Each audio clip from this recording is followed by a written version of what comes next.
कि मोदी जी आपका ही नारा है कि हम गरीब के बच्चा है, गरीब का, ये जनता भी गरीब की बच्चा है। अगर तुम बोलते हम पहले चाय बेचते थे, चाय की लारी चलाते थे, उस समय किसकी सरकार थी? कांग्रेस की। अगर कांग्रेस सरकार ने तुम्हारी लारियां, तुम्हारा घर तोड़ दिया होता ना, आज तुम प्रधानमंत्री नहीं बनते मोदी जी, तुम आज प्रधानमंत्री नहीं बनते। मानस मारा टेंशन ना मई आई गयो 6 મહિનાથી મારા ઉભો તૂટી રહ્યા સરકારના કારણે અમારા ઘરો ફૂલ ડોઝર કરાવવાનું કીધું, એ કારણે તોડવામાં આવ્યું આ મકાનો બધા તોડી નાખેલા છે। મારું ઘર દેખી હવે તોડ્યો મેં ઘરનું ભાડું નથી ભરવા।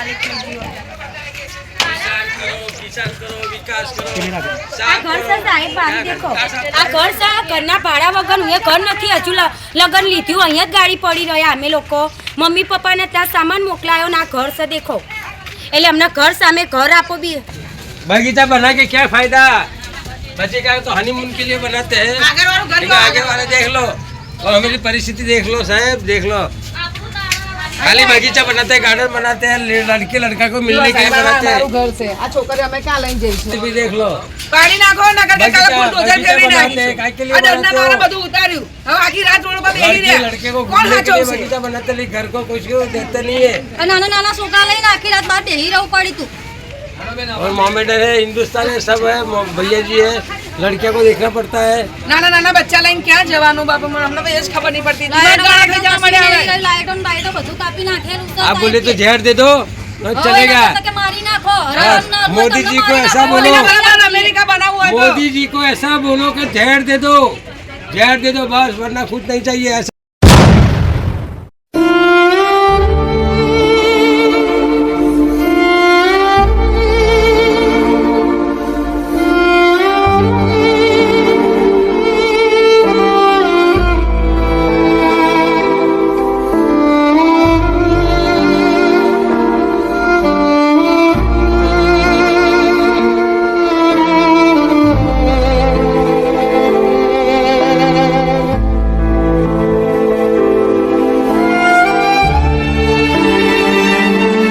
हम 50 साल 55 साल से यहाँ पे रहते हैं। मेरे पापा यहाँ पे रहते हैं, मेरे पापा की यहाँ पे डेथ हो गई है। मेरी मम्मी है, अभी उनकी 40 साल उम्र है, उससे पहले से मेरी मम्मी यहाँ पे रहती है। अभी तक हमको कोई मकान के कोई भाड़े से ही नहीं दे रहा है, जैसे कि 50,000 डिपॉजिट मांग रहा है, कोई 15,000 भाड़ा मांग रहा है। हम गरीब इंसान है, छोटे छोटे बच्चे, मम्मी ये वो सब, ये सब जाएंगे कहाँ? ऐसे बहुत से लोग हैं, ये सब इतने बेदर्दी है कि इनकी कोई, मैं बोलूँ तो उनके पास इतनी कोई वो कैपेसिटी नहीं है कि इतना भाड़ा दे सके। आप इतना भाड़ा, हम सरकार से निवेदन करते हैं कि पहले घर के बदले घर दो, फिर हमारा घर तोड़े। हाँ, और हम आज 4-5 दिन से हमारा बच्चा रोड पर बीमार पड़ गए, देखो बराबर, हमें कहीं मकान मिलता ही नहीं है। और भाड़ा, हमारा घर वाला सब मजदूरी करता है, मजदूरी में हमारा पेट का नहीं होता है, तो हम भाड़ा कहाँ से लाएंगे?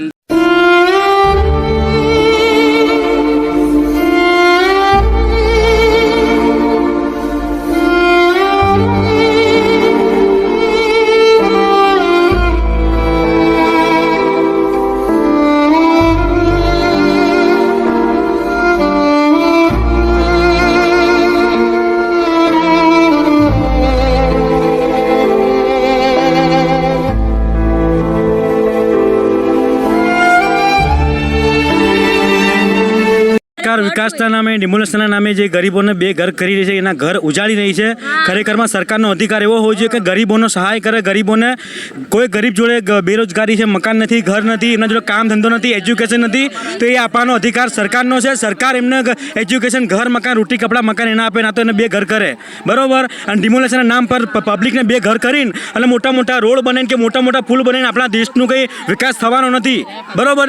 કોઈ વિદેશમાંથી પહેલાં આપણા પબ્લિકને એને સારી જગ્યાએ એને પબ્લિકનો સુધારો કરો, ગરીબનો વિકાસ કરો, પછી દેશનો વિકાસ થશે। ના તો ડિમોલેશન કરીને પબ્લિક घर तोड़ी विकास थશે બધાનો। आदाब, आप तक समाचार में स्वागत है आपका। अहमदाबाद के वटवा में आए हुए वानरवाट तालाब पर बसी हुई बस्ती को डिमोलेट किया जाएगा। पिछले 15 दिन के पहले ही, मतलब पिछले 15 दिनों की अगर बात की जाए तो एसडीपीआई और रफीक सामाजिक आगेवान है, सामाजिक कार्यकर्ता है, उनकी आगेवानी में अहमदाबाद म्यूनिसिपल कॉरपोरेशन को रजूआतें की गई और जो है कि पेपर वर्क भी कुछ उसमें हुआ है। ये कहने आ रहा है कि इनका मामला भी हाई कोर्ट में है, इन्हें वैकल्पिक व्यवस्था दी जाए, उसके बाद इन मकानों को डिमोलेट किया जाए। अभी फिलहाल परिस्थिति ये है कि मकान डिमोलेट नहीं हुए हैं, डिमोलेट की तैयारी शुरू हो गई है। इनकी लाइट जो है बिजली पानी के कनेक्शन काट दिए गए हैं और तमाम लोग अभी जो है सड़कों पर खड़े हैं। इनके छोटे बच्चे जो स्कूल जाते हैं वो अभी फिलहाल स्कूल नहीं जा पाते। आने वाले समय में यदि कॉमनवेल्थ के चलते डिमोलेशन हो रहा है तो इनको सामने वैकल्पिक व्यवस्था के माध्यम से मकान मिलने चाहिए। इसी मांग के साथ ये लोग सड़कों पर खड़े हैं। कितने ऐसे डिमोलेशन हुए जहां अब तक लोगों को मकान मिलने चाहिए थे लेकिन अभी तक मिले नहीं है और यही डर इन्हें भी सता रहा है कि डिमोलेशन होगा लेकिन इनको मकान मिलेंगे या नहीं मिलेंगे। ये अपने अपने तरीके से विकास के नाम पर अपने मकानों को देने तैयार हैं, लेकिन इनकी मांग ये है कि इन्हें सामने मकान के सामने मकान मिलना चाहिए। हम एक एक करके महिलाओं से बात करेंगे। सर्दी का समय है, लोग और बच्चे इनके जो है सर्दी के समय पर भी इसी तरह से बिना बिजली और पानी के रहते हैं और यहाँ अभी कोई फिलहाल कोई नोटिफिकेशन नहीं है, सिर्फ नोटिस दिया हुआ है। पुलिस आती है और इन्हें कहती है अपना मकान आप अपने तरीके से तोड़ें। वही है कि मकान के बदले मकान मिले तो ही सही है, क्योंकि हम 20,000 तो डिपोजिट भर नहीं सकते। कहीं भी जा रहे हैं 5-7 हज़ार से कम तो हमको भाड़ा भरने को आ नहीं रहा है और फिर कहीं रूम नहीं मिल रहा है। लाइट पानी सब कट गया है। पुलिस वाले आते हैं खाली धमकी देते हैं कि 10,000 दो रूम क्यों नहीं मिलेगा, लेकिन 10,000 जब हमको भरना होता तो पत्रे के बीच क्यों रहते? हम कहीं ढाबे में रहते ना, महल में बंगला में ऐसा रहते। रफीक फ्रूट वाला हमारे साथ मौजूद है और SDPI से आने वाले चुनाव के वटवा के कैंडिडेट अभी वटवा के जो है प्रेसिडेंट है अभी हमारे साथ मौजूद है। कैसे देखते हो रफीक भाई, आप जो अपनी इस रजूआत को लेकर कॉर्पोरेशन गए थे, अब ये क्यों तोड़ने की? हम लोग हाईकोर्ट गए, हाईकोर्ट के बाद म्युनिसिपल कमिश्नर से जो मिले तो म्युनिसिपल कमिश्नर ने वादा किया था कि भाई मैं इनको मकान के सामने मकान 100% दूंगा और वो डॉक्यूमेंट भी जमा कराए। सबने पूरी बस्ती के डॉक्यूमेंट जमा हो गए, लेकिन अभी हाईकोर्ट का कोई निर्णय आया नहीं है और कल से हम लोग परेशान हैं कि पुलिस आ रही है, टोरेंट वाले आ रहे हैं, मीटर धमकी दे रहे हैं, मीटर काट के ले गए और इनका टोटल पानी कनेक्शन काट दिया है और 2 दिन से ये लोग बिना पानी, बिना गटर के, बिना लाइट के छोटे छोटे बच्चे हैरान परेशान हो गए। मैं सरकार से और माननीय गुजरात हाई कोर्ट से अपील करना चाहता हूं कि हम हिंदुस्तानी है भाई, आतंकवादी नहीं है। ये हमारे परिवार है, हमारे बच्चों को ऐसी ठंडी में लेके हम कहाँ जाएंगे। हमने हाई कोर्ट में भी रजूआत करी कि भाई हमको घर के सामने घर दो, हम हमारे हाथ से मकान तोड़ के हम चले जाएंगे, लेकिन ये कुंभकर्ण म्युनिसिपल के कॉरपोरेशन और ये सरकार के अधिकारी कोई नहीं सुनते। ये कोर्ट का भी इंतजार नहीं कर रहे कि हाई कोर्ट इनको क्या ऑर्डर देगी और क्या ऑर्डर नहीं देगी।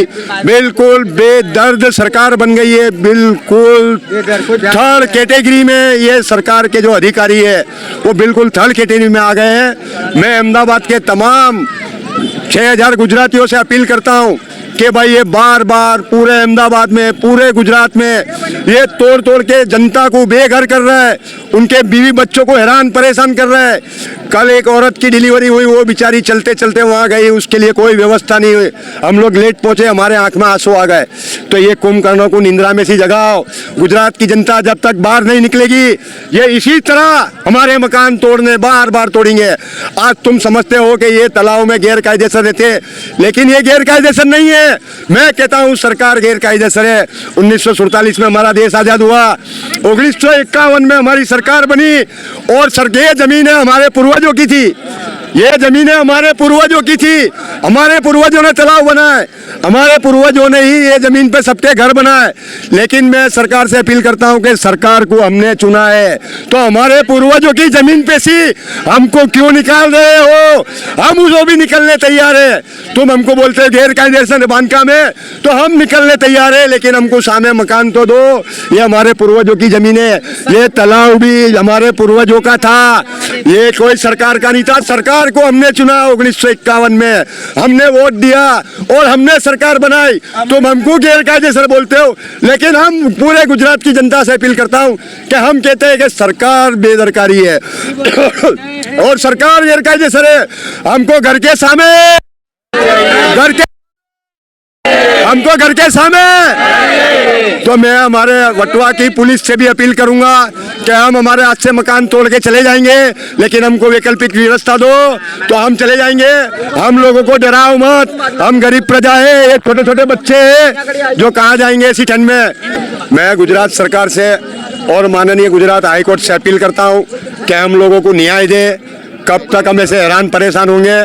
तो मैं आप सबसे और जितने भी महानुभाव यहाँ के नेता है वो भी उनके भी अपील करता हूँ कि मानवता की दृष्टि से इन लोगों को साथ दे। ये कोई बहुत बड़े नोट वाले लोग नहीं है, बिल्कुल गरीब है, इनके घर में खाने के फाफे हैं। और मैं अहमदाबाद के तमाम और गुजरात के तमाम लोगों से अपील करूँगा कि इनके लिए कुछ मदद भेजे। हम आपसे लड़ने की मदद नहीं मांगते, हमको लीगली मदद चाहिए। और जब तक हम लोगों को मकान नहीं देगी सरकार, हम ये एरिया छोड़ेंगे नहीं। छिल्ले हम तंबू बांध के भी यहाँ रहेंगे। और मैं कहता हूँ और जरूर पड़ी तो हम पूरे अहमदाबाद की प्रजा मिलके, पूरा वांदरवाट तालाब मिलके म्युनिसिपल कमिश्नर ऑफिस पे भूख हड़ताल पे भी बैठ जाएंगे। हम अमरनाथ उपवास करेंगे। जो हाईकोर्ट भी मंजूरी नहीं देती, गुजरात सरकार भी मंजूरी नहीं देती, लेकिन हम हमारे दिल से हम वहाँ खाना नहीं खाएंगे, भूख हड़ताल पे बैठेंगे। और हम ये हिंदू मुस्लिम एकता का प्रतीक है। और ये एकता का प्रतीक मैं गुजरातियों से अपील करना हूँ कि नहीं टूटना चाहिए। हमको कौमवाद पे कोई मतलब नहीं है, हमको घर के सामने घर दो। और मैं माननीय मुख्यमंत्री से भी अपील करता हूँ। म्युनिसिपल कमिश्नर ने हमको बोला था कि भाई मैं मंदिर भी नहीं तोड़ूंगा, मस्जिद भी नहीं तोड़ूंगा, दरगाह भी नहीं तोड़ूंगा। चलो वो बात ठीक है, लेकिन इनके तुम मकान तोड़ने से पहले इनको मकान तो दो। इंसान को तुम बर्बाद कर रहे हो और इनको हैरान परेशान कर दिया है 8 दिन से। किसी ने यहाँ पेट भर के खाना नहीं खाया। मैं भी सच बोलता हूँ, मैंने कल रात से खाना नहीं खाया। तो आज ये लोग की प्रथा कैसी होगी। तो मैं तमाम अधिकारियों से अपील करता हूँ कि मेहरबानी करके यहाँ दाग धमकी देने ना आए। हम आपकी प्रजा है, हमको खाने पीने का मौका दो। इनके पास 1 महीने से इनके मकान तोड़ने के डर से ये लोग काम धंधे नहीं जाते। इनके पास खाने की भी व्यवस्था नहीं है। तो खाने की व्यवस्था भी हम सबको मिलके करनी पड़ेगी, जब जाके ये इनका कुछ है। अब इनको 10,000 20,000 भाड़ा कहाँ से लाके देंगे ये गरीब प्रजा। और अहमदाबाद के भाड़े इतने बढ़ गए कि ये भीख मांग के भी नहीं पूरा कर सकेंगे। चलिए, ये लोग मकान के सामने मकान तो मांग ही रहेगा, फिर भी तोड़ा गया वानरवाट तालाब को, तो ये लोग आमरण उपवास करेंगे। कॉर्पोरेशन की जो कमिश्नर है, मेयर है, वहां पर जाके उपवास करके धरना देंगे। एक बात ये भी कही जा रही है कि मंदिर मस्जिदों को नहीं तोड़ा जाएगा। जब मंदिर मस्जिद को पूजने वालों को ही आप यहाँ से हटा रहे हो तो मंदिर मस्जिद में जाएगा कौन। मतलब कि उनको एक तरह का लॉलीपॉप दिया जा रहा है कॉर्पोरेशन की तरफ से कि मंदिर मस्जिद को ना तोड़कर आपके मकानों को तोड़ दिया जाएगा। वटवा से कैंडिडेट है हमारे साथ और वटवा के प्रेसिडेंट है, SDPI से आते हैं, जिनसे हम बात करेंगे। कैसे देखते हो, क्या आगे की लड़ाई है? आगे की लड़ाई तो जैसे रफीक भाई ने बताया, हाई कोर्ट में हमारा केस भी चालू है। पर मैं कहना ये चाहता हूँ, जब सुप्रीम कोर्ट की गाइडलाइन है कि घर के सामने घर देना है, तो और जब से सबसे मेन चीज तो कुछ मीडिया वाले इनको आतिमनकारी बताते हैं, तो मैं उनको ये बता दूं कि ये आतिमनकारी नहीं है, ये यहाँ के रहवासी है। क्योंकि 20 से 30 साल जिस किसी को भी हो जाते हैं एक जगह पे, तो वो वहाँ का रहवासी होता है। तो मैं पहले तो सरकार की, ये जो सरकार बोलती है ना ये लोग अवैध रह रहे हैं, तो मैं सरकार को बोलता हूँ कि तुम एक पेपर में इनको अवैध घोषित कर दो, तो तुम मेरे पे मानहानि का केस कर दो। मैं ये मीडिया के सामने बोल रहा हूँ कि ये अगर अवैध है तो तुम हमको पेपरों पे साबित कर दो। क्योंकि सुप्रीम कोर्ट की गाइडलाइन के मुताबिक 20 से 30 साल जब होते हैं तो वो इंसान अवैध नहीं होता है, वहाँ का रहवासी होता है। और म्युनिसिपल कॉर्पोरेशन जो यहाँ पे 75 साल से है, तो ये म्युनिसिपल कॉर्पोरेशन की जिम्मेदारी है कि तुम्हारी जमीन पे कोई अगर तंबू भी लगाता है तो तुमको नहीं लगाने देना है। तो तुमने इनको 50 साल से रहने क्यों दिया? इनको जो आधार कार्ड दिए, इलेक्शन कार्ड दिए, जो राशन कार्ड दिए, वो किसने दिए? म्युनिसिपल कॉर्पोरेशन ने दिए, गुजरात की सरकार ने दिए। तो इनको तुमने इतने सारे डॉक्यूमेंट दिए, तो ये अतिक्रमणकारी नहीं है, ये यहाँ के रहवासी है। तो सबसे पहले तो ये जो आप ऊपर बता दे हो कि ये लोग अवैध रह रहे हैं, तो ये अवैध बताना बंद करो। ये लोग यहाँ के रहवासी है, इन लोगों की 3-3 पीढ़ियां यहाँ से रह रही है 50-50 साल से। पहली बात तो ये। और दूसरी बात, जो म्युनिसिपल कॉर्पोरेशन आपको जो लेस का पैकेट होता है वेपर का, वो जो हवा भरा हुआ रहता है, ऊपर से तुम वर्ल्ड लेवल पे अच्छा दिखा रहे हो, पर जो ग्राउंड लेवल है वो भी तो बताओ, यहाँ की पब्लिक क्या है। आपने कल 400-450 इंसानों को वर्ल्ड लेवल पे एक रिकॉर्ड बनाया है, पर वो क्या काम का है? उससे एक इंसान को अगर कुछ फायदा हुआ हो तो मेरे को बताओ। पर यहाँ पे हजारों इंसानों को तकलीफ है। तुमने 2 साल के अंदर 10 से 12 हजार मकान तोड़े हैं। खाली गुजरात के अंदर तो 10 से 12 हजार मकान की पब्लिक क्या इंडियन नहीं है, क्या हिंदुस्तानी नहीं है? आप कभी बोलते हो बांग्लादेशी, कभी बोलते हो ये भारतीय जनता पार्टी नहीं है, भारतीय जंगल पार्टी है। और ये अपनी मनमानी कर रही है सिर्फ और सिर्फ अपनी अच्छी छवि वर्ल्ड लेवल पे दिखाने के लिए। इनको यहाँ की पब्लिक से, यहाँ की आवाम से, यहाँ की जनता से, हिंदू से, मुसलमान से, दलित से, ईसाई से कोई लेना देना नहीं है। इनको सिर्फ अपनी छवि सुधारनी है और अपने को वर्ल्ड लेवल पे एक हाई प्रोफाइल छवि बतानी है म्युनिसिपल कॉर्पोरेशन की। अरे पर तुम जमीन में तुम्हारे पिलर सही नहीं है, जमीन जमीन में तुम्हारी ग्राउंड पे तुम्हारा काम सही नहीं है, तुम ऊपर अपने आप को अच्छा बता के कर भी क्या लोगे? तुम असल में लोगों की जिंदगियों से खेल रहे हो। आज यहाँ पे 2-2, 3-3 महीने के बच्चे, 6-6 महीने के बच्चे, 3-3 साल के बच्चे, प्रेग्नेंट औरतें, उम्र लायक औरतें सर्दियों में कहाँ रहेगी? जैसे और दूसरी बात, मेरा यहाँ के डीसीपी साहब, पुलिस कमिश्नर श्री, यहाँ के वटवा के पीआई साहब से एक नरम विनती है कि आप जो यहाँ पे परमिशन इन लोगों को दे देते हो, तो क्या आपको इंसानियत से वास्ता नहीं है? क्या सरकार के लिए ही काम करेगी, पब्लिक के लिए काम नहीं करेगी? पुलिस का सबसे पहला मकसद है, पुलिस का जो फर्ज में आता है वो आता है कि लोगों की रक्षा करना। आज आप यहाँ पे आके देखो, अगर एक बार आप इमेजिन करो कि अगर आप यहाँ पे रहते होते या आपका रिश्तेदार कोई रहता होता तो आपको कैसा लगता? यहाँ तक के अहमदाबाद में, यहाँ पे पूरे अहमदाबाद के अंदर चंडूला, ईसनपुर के बाद कोई घर भाड़े से लेने के लिए मतलब मिल ही नहीं रहे। 5,000 के, 10,000 के, 15,000 रुपए भाड़े में भी नहीं मिल रहे। तो ये इतनी सारी पब्लिक जाएगी कहाँ? ये आप एक काली चेहरा दिखा देते हो। ये अवैध घरों में रह रहे, ये अवैध नहीं है, ये वैध है। अवैध यहाँ की सरकार है, क्योंकि वो इनके वोटों से बनी है। चलिए, अब आरोप जो है प्रशासन पर ये लग रहा है कि प्रशासन सरकार के जो है नीति नियमों के अनुसार काम नहीं कर रही है, लेकिन प्रशासन भी इनके खिलाफ इस तरह का काम कर रही है कि आने के बाद धाक धमकियां देती है। जब डिमोलेशन होना ही है तो धाक धमकी देनी क्यों? इनको सामने वैकल्पिक व्यवस्था दी जाए, उसके बाद डिमोलेशन किया जाए, यही इनकी मांग है। और इस मांग के साथ ये लोग यहाँ पर खड़े हैं। बोलो। હું ગુજરાતના એમસી વિભાગ સુરક્ષા કર્મીઓને અને દરેક એવા હું ગુજરાત સરકારને અપીલ કરું છું કે તમે દરેક વાતમાં નાના માણસોને ગેરકાયદેસર ઠરાવો છો, બરોબર? તો ગેરકાયદેસરને જે તમે ઠરાવ તમે કરો છો કે તમે ગેરકાયદેસર તરીકે અહીંયા તમે રહો છો, ગેરકાયદેસર तरीके आप यहाँ पे रहते हो, आप यहाँ से मकान खाली करो, ये करो, फलाना करो। पर सरकार से अंदर से आप, मैं कैमरामैन से गुजारिश करूंगा, आप यहाँ लेफ्ट हैंड पे मेरा लेके जाए कैमरा। ये जो भी पूरा आपको 4 मालिया दिख रहा है, पूरा बजट गुजरात सरकार की ओर से 200-300 करोड़ फंड लिया गया है, तब जाके ये बना है। अभी सर एएमसी ने बनाया था ये मकान, और एएमसी इसको तोड़ेगी, इसको भी तोड़ने की नोटिस आ गई है। तो ये जो भी पूरी झोलमाल कर रही है वो गुजरात सरकार कर रही है, एएमसी द्वारा की जा रही है। रही बात हमारी वैकल्पिक व्यवस्था, तो वैकल्पिक व्यवस्था भी हमको किस तरीके से दी जा रही ना, वो सब पता है। अंदर ना ही गटर लाइन है, ना ही सीसीटीवी कैमरा है, ना ही सिक्योरिटी है, ना पानी, ना लाइट, कुछ भी अंदर नहीं रहता है। एक समय पाकिस्तान, बांग्लादेश में भी वहाँ की गरीब आवाम भी सही से रहती होंगी, वैसे बद से बदतर यहाँ पे हालत है। कृपया आप एक बार आए और यहाँ चाल माल लेके आगे अंदर जाके तपास करें। रही बात यहाँ की सरकार, ये वो सबको सब कुछ पता है कि कितना अनलीगल चल रहा है, कितना दारू बेच रहा है, कितना ड्रग्स बेचता है, कितना क्या चल रहा है। सुरक्षा कर्मी हम यहाँ पे 2-2, 3-3 दिन से गटर, पानी लाइन के अंदर गटर का लाइन आता है क्या नहीं आता है? आता है क्या नहीं आता है? तो मैं एएमसी से यह कहता हूँ कि आप इतने ही आप पढ़े लिखे हो, इतने ही आपको सब कुछ आपको विकास करना है, तो ये विकास क्यों नहीं किया अब तक?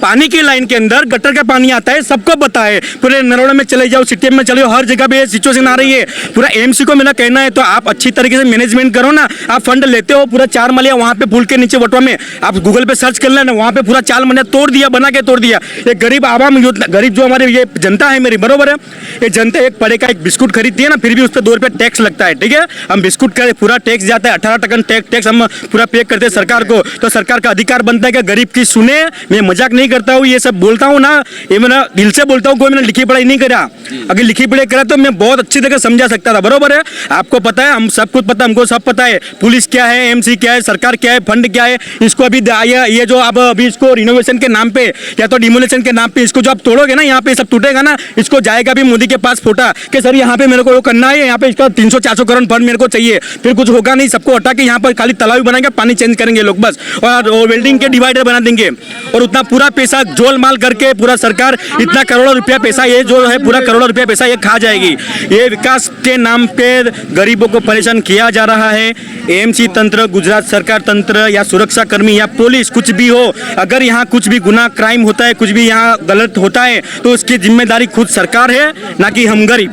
चलिए, विकास की पोल खुल रही है, विकास के नाम पर डिमोलेशन तो हो रहा है, लेकिन विकास की भी कुछ पोलें खुल रही है कि विकास के नाम पर यहाँ ड्रेनेज लाइन में भी पानी की लाइनें मिक्स हो रही है और लोग परेशान हालत में है। जिस तरह से यहाँ पर शराबें बिक रही है, जो गुजरात में शराबबंदी है, गुजरात में शराबबंदी के कानून है, ऐसे समय पर भी शराब बिक रहे हैं, वो भी यहाँ की आवाम अब उसे खुला कर रही है और अब मीडिया के माध्यम से प्रशासन तक ये बातें पहुँचा रही है। तो इनका मानना यही है कि वटवा पुलिस को पहले उन लोगों पर शिकंज जो कसनी चाहिए जो अवैध तरीके से शराब बेच रहे हैं, ना कि इनको आकर धमकाना चाहिए कि आप अपने मकानों को तोड़िए, खाली करिए और अपने तरीके से निकल जाइए।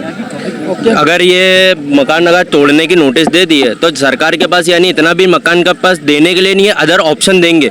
अगर इनके पास नहीं है तो 2014 से लेकर आज 2024 तक में 12 से 14 लाख करोड़ तुम्हारे पास पैसा अमीरों के लिए पैसा माफ करने के लिए इनके पास इनको घर बना के देने के लिए अगर तुम्हारे पास पैसा नहीं है तो क्या कैसी थू है तुम्हारे पे। अगर आज तुम्हारे पास बड़े बड़े अमीर होते, बड़े बड़े उद्योगपति होते, बड़े बड़े अमीर जितने भी करोड़पति से लेकर अरबपति होते उनके पास अच्छे अच्छे सीए है, अच्छे हर एक चाहिए कि वो अपना टैक्स माफी करवा लेते हैं। ये लोग आज जो इनका जो टैक्स जाता है वो पूरा सरकार के पास ही जाता है, ये कोई राइट ऑफ करते नहीं है या ये रिटर्न मांगते नहीं है। जो भी टैक्स जाता है वो सरकार का और गरीबों के पास, गरीबों का ही टैक्स पे ये चल रही है। आज इनके पास आज इनको बनाना पीएम से लेके एक कॉर्पोरेटर से लेके पीएम तक का घर की योजना है, हर एक के बजट में आता है, फिर भी बजट कहाँ जाता है। आज ये लोगों ने इतने बड़े बड़े 4 मालिये बना दिए, आज इनके पास इतना पैसा नहीं है कि ये लोग बना के दे नहीं पाए। अगर नहीं दे सकते तो क्यों लेते हो पब्लिक से टैक्स? मत करो, राजीनामा दे दो, गिरा दो सरकार ने, क्यों रख रहे हो तुम लोग? जब तुम लायक ही नहीं हो, उस लायक के नहीं हो कि तुम टैक्स के पैसों का सही इस्तेमाल कर सकते हो तो मत वसूलो जनता से टैक्स। आज तुम्हारे पास 200 करोड़ 300 करोड़ के रोड है, बाकी जो गरीब यहाँ पे रह रही है उनको मकान बनाने के देने के पैसे नहीं है। 12 से 14 लाख करोड़ तुम्हारे पास माफ करने के लिए पैसा है, बाकी गरीब जनता के पास 1 लाख रुपए रहने देने के लिए तुम्हारे पास पैसा नहीं है, तो फिर कैसी सरकार हो तुम? जी चलिए, टैक्स पर भी अभी आवाम जो है मांग कर रही है। जो आवाम टैक्स भरती है इन्हीं के टैक्स के पैसों से कॉर्पोरेशन के अधिकारी या प्रशासन को सैलरी मिलती है और वही लोग इन पर आकर दमन गुजारते हैं। अब ये सब कुछ ये सारी जो बातें चल रही थी इसके बीच हम लोग ये आवाम सारी यही मांग कर रही है और हमारी भी यही मांग है कि इनको वैकल्पिक व्यवस्था मिलनी चाहिए। लेकिन हम फिर रफीक फ्रूट वाला से एक बार बात करेंगे और SDPI के प्रेसिडेंट से बात करेंगे कि जब कॉर्पोरेशन यहाँ पर नोटिस लगाती है कि आप अपने डॉक्यूमेंट जमा कराइए, क्योंकि वो डॉक्यूमेंट इसीलिए मांग रही है कि आपको आवास योजना में मकान दिए जाए, तो ये प्रक्रिया में आप लोग ने क्या पहल की है? डॉक्यूमेंट जमा करवाए? इसमें यहाँ के जितने भी मकान है उनके सबके डॉक्यूमेंट हमने म्युनिसिपल कमिश्नर में इन्वॉल्व करा के रिसीव कॉपी ले ली है और जमा भी करा दिया है। और डिप्टी कमिश्नर ने वादा भी किया है कि मैं इनको जल्द से जल्द मकान दूंगा, लेकिन कब देंगे, कहाँ देंगे, उसकी कोई स्पष्टता डिप्टी कमिश्नर ने की नहीं है। तो इंतजार करना है। लेकिन हमको हमारी अपील सिर्फ यही रहेगी कि मकान के सामने मकान दिया जाए, उसके बाद सरकार इनके मकान तोड़े, उसके पहले ना तोड़े। ऐसी हमने माननीय गुजरात हाईकोर्ट में भी रिट पिटीशन में यही मांग की है और गुजरात हाईकोर्ट का जो भी डिसीजन आएगा हम वो डिसीजन को मान्य रखेंगे। तो आप जो आगेवान है, आप हो, SDPI है, ये लोग आप एक काउंटर ये भी लगाइए कि इन लोगों के डॉक्यूमेंट मंगवाइए और ज़्यादा से ज़्यादा डॉक्यूमेंट फॉर्म भरकर आवास योजना के लिए कॉर्पोरेशन में जमा करवाइए। ये भी तो आप पहल करते हैं। डॉक्यूमेंट यहाँ पे इनके काफी 90% से ऊपर लोगों के डॉक्यूमेंट जमा है, पर वो एक बोलते हैं ना हथेली पे चांद, हम तुमको घर देंगे पर कब देंगे वो कुछ नक्की नहीं है। वो अभी तक कुछ बोला नहीं है, यहाँ तक के ऐसा भी नहीं बोला है 2025 में देंगे, 2026 में देंगे कि 2027 में देंगे, बस देंगे, पर कब देंगे वो नक्की नहीं है। तो जब तुमने घर तोड़ने की एक तारीख नक्की की है, तो कम से कम 1 साल नक्की करो। मैं एक तारीख नहीं बोलता हूँ, 1 महीना नहीं बोलता हूँ, 6 महीने नहीं, कोई भी 1 साल तो नक्की करो कि तुमको 2026 तक घर मिलेगा कि 2027 तक घर मिलेगा। यहाँ तक कि उनको ये भी नहीं पता है कि अभी तो घर बनाने का है, यहाँ तक कि इनकी कोई प्लानिंग तोड़ने की 100% प्लानिंग है, पर घर देने की प्लानिंग 0 है। तो यहाँ डिमोलेशन की तारीख तय कर दी गई है, लेकिन इन्हें सामने मकान कब मिलेगा वही तारीख ये लोग मांग रहे हैं और उस तारीख के ऊपर ही ये पूरी बहस चल रही है। मेरा नाम अल्ताफ हुसैन है। मैं यहाँ पर 2002 से इन लोगों के साथ जुड़ा हूँ। 2002 के अंदर भी यहाँ पर 49 फैमिली कैंप के अंदर 2 साल इन्होंने निकाले, जब हमने मेहनत करके इनको मकान दिलाया था। जब भी हिंदू मुस्लिम साथ में रहते थे और आज भी हिंदू मुस्लिम साथ में रहते हैं और इन लोगों को ये बर्दाश्त नहीं है। आज मैं यहाँ आके इन लोगों से बातचीत करता हूँ, मेरे को सुनने में आया कि पुलिस को ये लोग पैसे दे के उधर बुलडोजर को यूँ राउंड खिलवाते हैं और बुलडोजर को लेकर डरवाते हैं कि बुलडोजर को लेकर धमकी देते हैं कि ये बुलडोजर आया है, अगर तुम खाली नहीं करोगे तो हम तोड़ देंगे। ये तुम उनको लाइट टोरेंट पावर को खरीद लिया है, सबको खरीद लिया है और ये पुलिस इसी तरीके से धमका रही है। आज कोई पुलिस है जो रक्षक है, वटुआ के PI से मेरी अर्ज है, मेरी गुजारिश है कि तुम म्युनिसिपल कॉर्पोरेशन को, क्या ये सरकार को छोड़ के जो मानवता के ऊपर काम करें और इन लोगों की रक्षा करें। सुप्रीम कोर्ट, हाई कोर्ट और उसके कई ऑर्डर इस तरीके के हैं जो ऑर्डर के अंदर वैकल्पिक सुविधा की इनको वो पर दिया गया है कि जो भी अर्जदार 2010 के पहले अगर जो मकान तोड़ा जाएगा 2010 के पहले जो इंसान रहता होगा उसको पहले वैकल्पिक सुविधा दो, उसके बाद उनका मकान तोड़ो। ऐसे कई है। इंदिरा गांधी ने पहले कानून पास किया था जो रहे मकान जो रहे उसका मकान जो खेड़े उसकी जमीन, उसके बाद भी आज कई सुप्रीम कोर्ट, हाई कोर्ट ने ऑर्डर करे पर फिर भी आज इनके लाइटें बंद कर दी, इनके पास पीने का पानी नहीं है, इनके पास रहने के लिए वो व्यवस्था नहीं है, ये भूखे मर रहे हैं। स्कूल किस तरीके से जाएंगे, काम धंधे पे किस तरीके से जाएंगे।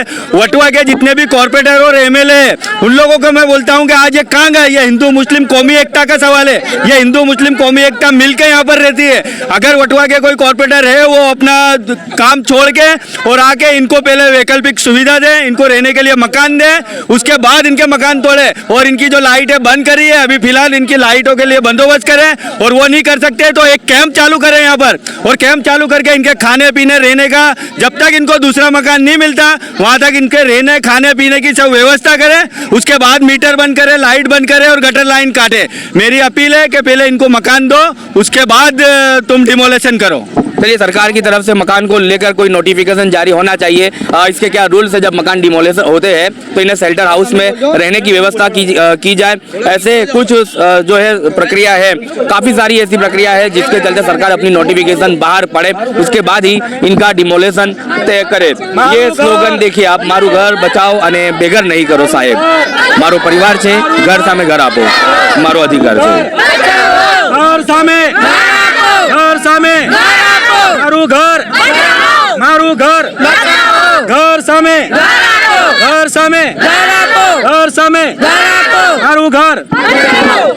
ये लोग अब अपने यही नारे लगा रहे हैं कि हमारा घर बचाया जाए और घर के सामने घर दिया जाए। जिस तरह से लोग एक एक करके सामने आते हैं, अब ये टैलेंट है। देखिए, ये युवा यही बस्ती में रहते हैं, आने वाले दिनों के पॉलिटिशियन बन सकते हैं। आने वाले दिनों में अगर इन्हें कोई बल मिले तो ये राजनीति में अपना अच्छा जो है सफलता दे सकते हैं। ऐसे लोग इस बस्ती में बसते हैं, लेकिन हम टैलेंट नहीं ढूंढते, हम इस टैलेंट को मिटाने जाते हैं और इस टैलेंट को मिटाने के लिए यहाँ पर नोटिस दी गई है और अब कुछ ही दिनों में बुलडोजर भी आने वाला है। बोलना चाहिए मोदी जी, आपका ही नारा है कि हम गरीब के बच्चा है, गरीब का, ये जनता भी गरीब की बच्चा है। अगर तुम बोलते हम पहले चाय बेचते थे, चाय की लारी चलाते थे, उस समय किसकी सरकार थी? कांग्रेस की। अगर कांग्रेस सरकार ने तुम्हारी लारियां, तुम्हारा घर तोड़ दिया होता ना, आज तुम प्रधानमंत्री नहीं बनते मोदी जी, तुम आज प्रधानमंत्री नहीं बनते। उसी तरह अगर हमारा घर, हमारा जो भी तोड़ दिया जाएगा, हम कहाँ जाएंगे? जब तुम ही सहारा नहीं करोगे हम तो सड़क पे आ जाएंगे। मोदी जी, तुम्हारी बात ही हम बोलते हैं कि तुम तो बोलते थे हम गरीब के बच्चा। मेरी मम्मी बर्तन धुलती थी, हम लोग भी बर्तन धुलने जाते हैं दूसरे के घर पे। हमारा भी तो सुनो, जब तुमने बोला,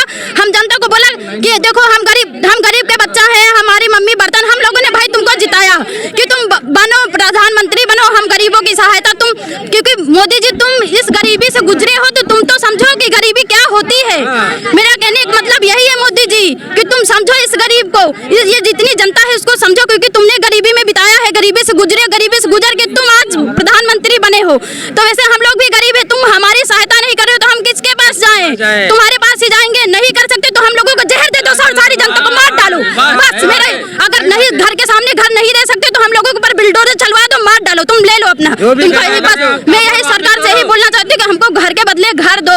हम तुमसे बस यही मांग है मेरी सरकार से। चलिए, ये लोग अलग अलग प्रयास करें कि किसी भी तरह से सरकार तक इनकी बात पहुंचे और इनको घर के सामने घर दिया जाए। सारे लोग परेशान हैं, अपनी व्यथा व्यक्त कर रहे हैं और प्रशासन तक ये बात पहुंचाना चाहते हैं कि जिस तरह से डिमोलिशन का एक तारीख तय किया गया है, इसी तरह से इनको वैकल्पिक व्यवस्था के सामने मकान देने की भी एक डेट जो है फिक्स की जाए। लोग यहाँ पर जिस तरह से ये बैनर पोस्टर लेकर खड़े हैं, अब मैं कैमरामैन से कहूँगा कि ये सरकार की एक पहल ये थी अहमदाबाद म्यूनिसिपल कॉरपोरेशन की। यहाँ पर ये एक बैनर लगा दिया गया है जहाँ पर ये महानगर सेवा सदन, इन लोगों ने ये नोटिफिकेशन दिया है, इनके व्हाट्सएप वगैरह पर भी होगा जो आगे वन है। ये वानरवाट तालाब विस्तार के तमाम दमनकर्ताओं से जो है एक जाहिर नोटिस की अपील की जा रही है। यहाँ पर डिमोलेशन होने वाला है और आपको वैकल्पिक व्यवस्था के सामने अगर आवास योजना में मकान चाहिए तो जो पता दिया गया है वहाँ पर आप अपने डॉक्यूमेंट जमा करवाइए। इन लोगों का कहना है 90% लोगों के डॉक्यूमेंट वहाँ पर पहुँच चुके हैं, लेकिन अब ये लोग डेट मांग रहे हैं। अब ये मेरे ठीक पीछे आप देख सकते हैं आवास योजना, ये काफ़ी सारी आवास योजना बंद पड़ी है। इसका भी रिनोवेट की मांग चल रही है। कॉर्पोरेशन इसको रिनोवेट करने वाली है। अगर यही आवास योजना को सुधार कर, ये बंद खंडेर हालत में है, यहाँ कोई रहता बसता नहीं है, ऐसे समय पर काफ़ी सारे डिमोलेशन अहमदाबाद में किए गए हैं। आवास योजना, इतने सारे मकान जब आपके पास पड़े हैं तो वहाँ भी आप इन्हें मकान देकर इनका एक सॉल्यूशन ला सकते हैं, ऐसी इनकी मांग है। और इस मांग के साथ ये सारे लोग अभी सड़कों पर खड़े हैं। ये वो वानरवाट तालाब है जो तालाब को डिमोलेट करने में आएगा, और वहाँ पर भी देखिए कुछ लोग बैठे हैं बच्चों को लेकर, जिनकी बिजली पानी के कनेक्शन काट दिए गए हैं, फिर भी वो लोग एक अपनी आस में रहते हैं कि इन्हें वैकल्पिक व्यवस्था के नाम पर मकान दिया जाएगा, फिर ही वो अपनी इस जगह को छोड़ेंगे। जिस तरह से चंडोला में डिमोलेशन हुआ और वहाँ पर भी अभी आवाम जो है, वहाँ की जनता असमंजस में है, ना उन्हें मकान मिले हैं, लेकिन फॉर्म उनके भी भराए हैं, मकान उन्हें मिले नहीं। इसी तरह से इन्हें भी यही डर सता रहा है कि जब उन्हें मकान नहीं मिले तो इन्हें मकान कब मिलेंगे। एक तरफ जो है कॉर्पोरेशन ये कह रही है कि मंदिर मस्जिदों का डिमोलेशन नहीं होगा, यहाँ पर मंदिर मस्जिद को तोड़ने में नहीं आएगा। लोग फिर एक बार देखिए यहाँ फिर से बैनर लेकर इकट्ठा हुए हैं लोग। जी, ये की बहन है जिन्हें रात को हार्ट अटैक आया है, और क्या इन्हें व्यवस्था मिली वो भी अभी इसी टेंशन को लेकर। कल तो मैंने हाथ थी, कल मैंने कटवाने थी, मैंने तोड़ फोड़ बदू कर पुलिस सबके यहाँ पे है, फिर आज भी नहीं कमावा नहीं है। हमें एक टाइम मान खाइए, हमें विधवा बहनियों से हमारा आजमी नहीं, हमारा पाछड़ साहब हमने घर हाटे घर आपो तो हमें खाली करवा तैयार सी है। हमें हमारा नाना बाल बच्चा हो साहब, हमें केवी तुम पूરું કર્યા, हमें છોકરાઓનું અમારું મન જાણે અમે ઘર કામ કરીને છોકરાઓનું પૂરું કરીએ છીએ।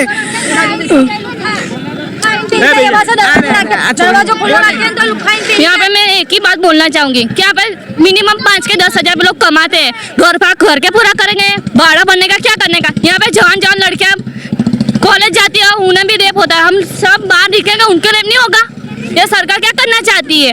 गरीब लोगों का कुछ भीतर ही नहीं है, कुछ बोल नहीं सकते, वरना ये देखिए युवा भी अब बाहर आ रहे हैं, उन्हें युवाओं का टैलेंट है, इन्हें देखना चाहिए, इन्हें भी सुनना चाहिए। ये अपने स्कूलों में कॉलेजों में जाते हैं, इन्हें डर सताता है कि आए दिन जो है रेप जैसी घटनाएं सामने आती हैं, छेड़ती वाले जो घटनाएं सामने आती रहती है। जब यहाँ पर इन्हें मकान इनका तोड़ दिया जाएगा, ये लोग इसे खुले में यहाँ पर रहेंगे, तब इनकी भी सेफ्टी का इन्हें डर सता रहा है। और आने वाले दिनों में अगर यही चलता रहा तो इनकी सेफ्टी खतरे में है। यही मांग के साथ ऐसे युवा बच्चियाँ भी सामने आई है। यही कहना चाहते हैं, हमारी बहू बेटियां कोई रोड पे नहीं आना चाहिए। हम लोगों को बहुत डर लगता है, बहुत यानी कि बहुत डर लगता है। 3-3 साल की बच्ची का ये होता है बलात्कार, तो हमारा ये जवान बेटियां लेकर कहाँ जावे हैं? चलिए यही मांग के साथ लोग सड़कों पर हैं, एक एक करके सामने आ रहे हैं। लेकिन मैं मोदी साहब जी एक बोलना चाहता हूँ अपने प्रधानमंत्री से, कितने बार दिल के बात बताए, मन की बात कितने बार, लेकिन हमने समझ रहा था मोदी साहब मन की बात बता रहे हैं, लेकिन ये पूरे गुजरात का पूरे दुनिया को एक चीज़ मालूम होनी चाहिए कि मन की बात किसने बोला था। गुजरात के एक बसिंदा बोला था जिसको बोलते हैं महात्मा गांधी, उसने मन की बात बोला था। क्या बोला था? हिंदू मुस्लिम एक समान, सबको सरमत दे भगवान, वो मन की बात थी जो पूरी दुनिया जानती है। लेकिन मोदी साहब ने बोले मन की बात, अब बरसों बोल रहे हैं, हम लोग समझे बहुत अच्छा बात बोल रहे हैं मोदी साहब, लेकिन मुझे क्या मालूम कि मोदी साहब अपना धोखा करेंगे, ये मुझे मालूम नहीं था। साहब का कहना ये है कि गरीबों को सबको मिला करके, मोदी साहब गरीबी नहीं, गरीबी को ही हटा रहे हैं। मन की बात, हाँ मन की बात का प्रोग्राम नाना छोकरा लड़कियां सुनते हैं, हम रोज सुनते हैं आज तक में। जी, तो अब आपकी मन की बात सरकार ने ये भी खुद पड़ा है, पहुंचा नहीं पड़ेगी, उनको सुनना ही पड़ेगा। कहाँ जाएंगे हम? इसी को मन सरकार बोलती है बेटियों को पढ़ाओ, लड़कों को पढ़ाओ, यहाँ सब करते हैं। हाँ, सरकार नारा लगाती है बेटी पढ़ाओ बेटी बचाओ, डिमोलेशन हो रहा है, घर टूट रहा है, गैर कायदेसर काम हो रहा है, सब ठीक है। युवा का नहीं देखना है, हमको रोजगार नहीं आ रहा है, रोजगार नहीं देना है सरकार को, हमको बेघर करना है, हमको एजुकेशन नहीं करना है, हमारा तो भी चलेगा, हम युवा हैं, हमको कोई दिक्कत नहीं है। पर कल करके डिमोलेशन के चलते हुए हमारी ये जो मेरी बहन है, मेरी मौसी की लड़की है, ये भी मेरी बहन है, सब मेरी भांजी बहन बेटी बहू, किसी को रोड पे कहीं पे कुछ भी हो गया या कुछ भी घटना घट जाती है, जैसे कि निर्भया के साथ हो गया था, जैसे बलात्कार होता है, जैसे पोस्को लगता है, हमारी बेटियों बहू की जो छेड़की होती है, सब सरकार की रहम नजर के हेठल दारू चलता है, अड्डा चलता है नशा के अंदर। हमारी बहन बेटी और मेरी लड़की को किसी भी तरीके का कुछ आँच आई तो सरकार को बोलो हमको मकान मत दे, सरकार को बोलो डिमोलिशन कर दे, कोई नहीं, और हमको कागज पे लिख के दे कि हमारी बेटियों को कुछ भी होगा तो सरकार की जिम्मेदारी रहेगी, गुजरात सरकार की जिम्मेदारी रहेगी। धन्यवाद। चलिए, वानरवाड तालाब में बसी हुई बस्ती के बारी दरवाजे निकाल दिए गए हैं, बिजली का कनेक्शन काट दिया गया है, पानी के कनेक्शन भी काट दिए गए हैं। अब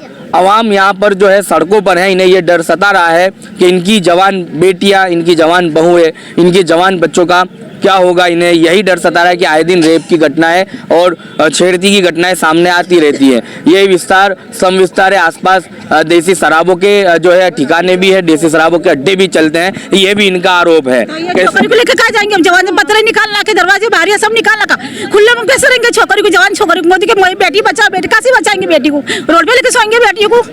तो मोदी का घर के बदले घर दो हमारे को। ये जवान छोकरे ये रही सबको कहाँ लेके जाएंगे हम?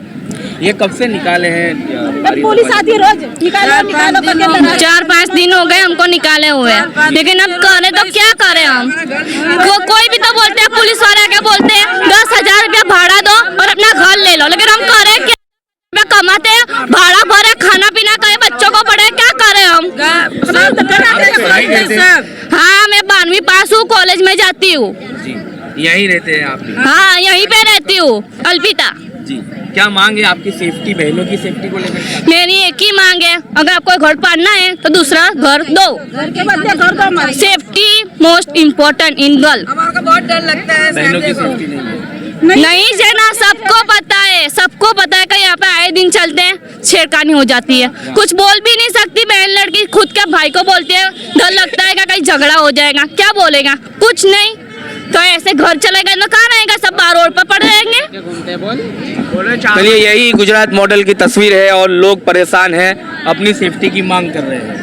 अपनी सेफ्टी की यही मांग कर रहे हैं कि ना मोदी जी को है ना, ये जवान लड़कियों का देख के और जवान बेटियों का, छोटे बच्चों का देख के मकान दो, उसके बाद ही हम यहाँ से जाएंगे, नहीं तो हम यहीं बैठ जाएंगे। और हम तो इतने त्रास और इतने कंटाले ले इंसान हैं कि घर बिना के भी हो गए और अनाज खाने बिना के भी हो गए, रोजी धंधे के भी बिगड़ हो गए, सब बात के बिगड़ हो गए। इसके लिए चाहे हम जल के मर जाएंगे, चाहे कुछ करके मर जाएंगे, अगर सरकार को हमारे को हटाना ही है तो फिर हम आके हमारे पर कुछ डाल दो और हमको यूं ही मर जाओ। चलिए, ये पुलिस कर्मी भी आए हैं और थोड़ा सा दबाव बन रहा है यहाँ पर। हाँ, जिस तरह से लोग सड़कों पर है और यही मांग है, इस मांग के साथ पुलिसकर्मी पहुंचते हैं कि यहाँ पर आपको मकान खाली करना है। जब इस तरह से सड़कें जाम होती है तो प्रशासन की टीम पहुंचती है और इन्हें एक साइड करने के लिए और इस इलाके के माहौल को शांतिमय रखने के लिए प्रशासन की टीमें तो पहुंचती है।